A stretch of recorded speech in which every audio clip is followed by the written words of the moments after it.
so moving over to video number 2, so I'm just like carrying on talking about this study looking at which suggests there are different types of autism based on whether or not you're diagnosed early versus whether or not you are diagnosed late.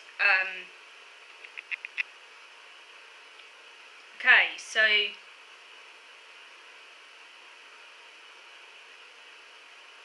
the study says while one genetic profile may lead to difficulties with social interactions during toddlerhood or preschool years, another set of genes may cause an increase in such problems during late childhood and beyond. Okay, so that interested me because I really don't know what type of autism, according to this study, I fall into, because I was diagnosed late. I was diagnosed age 21, but I had obvious issues from about the age of 2 to 3 and probably even earlier.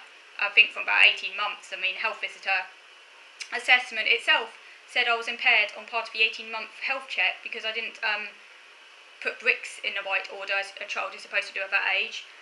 So clearly there were some issues there developmentally, and nursery school expressed concerns. And I was at nursery school from about the age of 3, I think.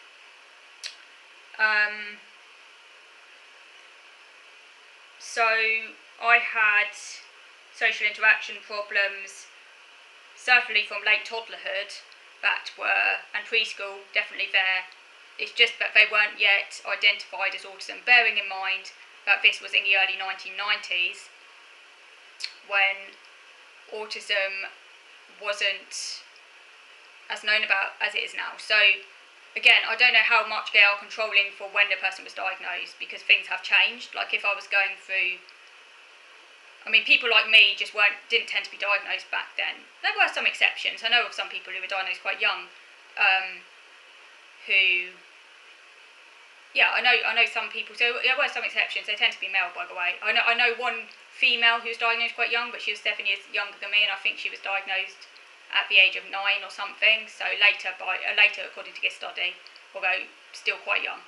I think I've come across one male who was diagnosed at the age of 3, who has a kind of Asperger-y type of autism. But most people who kind of were of a certain age just didn't get diagnosed back then, unless you had unless you were like really non-verbal and aloof and that sort of thing.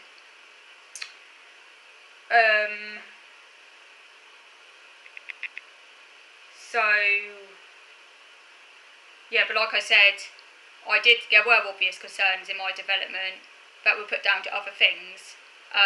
So it wasn't the case that for me, the social interaction problems only became apparent later. They were actually very evident from as soon as I started school. I mean, teachers basically drew attention to it. Basically, as soon as I started school, the teacher was saying to my mum that I wasn't interacting with the other kids. It's a running theme all the way through primary school, really, that I wasn't interacting, or particularly with my peer group. But those concerns were there from at least nursery school. So I don't relate to it when it says. So I don't know what group I fall into, really. I had a late diagnosis, but maybe I'm one of those people that it refers to who just didn't get diagnosed earlier because of other factors, because I actually think I probably am more closer to once diagnosed early, particularly as I don't have depression. But like I said, it doesn't actually, or PTSD, or those, because it doesn't talk about OCD or anxiety, because they're mental health problems too, but it doesn't actually talk about those. It says 6 condition, it mentions the 6 mental health problems they included in the study. It didn't include anxiety or OCD. It included anorexia, which I don't have. It included depression, which I don't have. It included PTSD, which I don't have. I can't remember what the other ones were. It didn't mention OCD. But like I said, it seems to be quite strange as well to have OCD and not be depressed. Apparently most people who have OCD as severe as mine are supposed to be depressed, but like I said, I don't have depression, which is quite interesting. They should do me as a case study, because I'm quite a rare breed, as I say. People always assume I should be depressed, but I'm not. But then again, I think my OCD is closely connected to my autism, which is why I've never really related to the mental illness narrative. though technically speaking OCD is a mental illness, because I've sort of grown up with it, like I've always had it, at least since the age of like 7 or 8, it's just got a little bit worse over time. But I've kind of adapted to it, I've grown up with it, and I think that's probably part of the reason why it doesn't make me depressed. It's a pain in the bum, but maybe it's a bit like, say, any other disability that you're used to having. People, you don't tend to get depressed over it because you're just used to having it, whereas maybe if you suddenly develop it, like say if someone suddenly develops OCD, say in their teenage years, like out of nowhere, and it suddenly comes at them like this really extreme thing, that might make them depressed because they're not used to it, like they haven't psychologically adapted to it, whereas I've adapted to it literally all through my life, because it's kind of developed organically with me.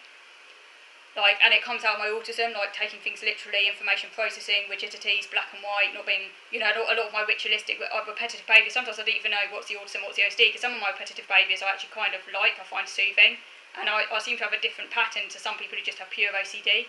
So, yeah, I have anxiety disorders, but they're very much connected to my autism. So, yeah, let me know what you think. That's why sometimes I find it hard to relate to other people who just have OCD sometimes. But again, people who are autistic without problems I have, I also find hard to relate to. So it's almost like I can't relate to either group sometimes. You know what I mean? Yeah. But like I said, my social interaction problems were very evident from a young age. And then it's interesting though, because as a toddler and as a young child, I was apparently fearless, which I find quite hard. So I said to my mum once, when she was around, I mentioned, was I quite an anxious like toddler? And she said, well, no. She said, you are actually strangely fearless, like compared to other toddlers. Like if she left me, I wouldn't cry. I wandered off. I didn't have any sense of danger. Like normal toddlers, they want to be around their mum and stuff, and they can be quite clingy. I never had any of that. I didn't have the normal fears that children have. I was never scared of the dark or anything like that.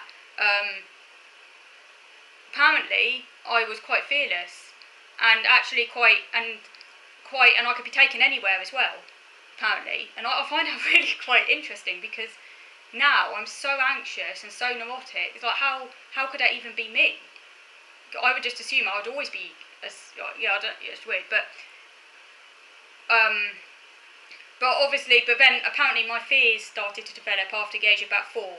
About the age of 4 was when I started to get increasingly neurotic, but it was a gradual thing. It wasn't like, the level of neuroticism I have now, the level of anxiety I have now, that was a gradual thing. It built up in increments over time. It wasn't like it wasn't like I was suddenly assaulted with extreme anxiety. It just it just developed, it just started to embed itself in me. And it came from taking things literally and not being able to process information.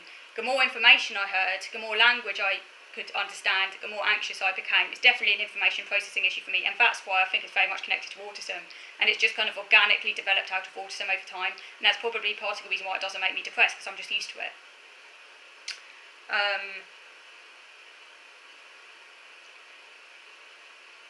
So yeah, it says here, a new study suggests some autistics develop differently and may not receive the diagnosis earlier on, as the features may not yet have clearly emerged. It says, newly diagnosed adolescents had an increased risk of depression. Like I said, I've never been depressed. Interesting. And that could stem from both a genetic predisposition and lack of support, bullied, excluded, etc. I'm lucky, actually, because looking back, again, I must be pretty lucky in some respects at least, because I was never properly bullied at school. I was certainly excluded. I was excluded because I didn't have any friends. It didn't actually really bother me that I didn't have any friends. I was just too locked up in my own world. It literally, my mum said, it's going to make you really unhappy if you don't have any friends. I just didn't care. It's like, that's another reason why I probably didn't get depressed, because I just didn't care. I was doing my own world, I just didn't care. But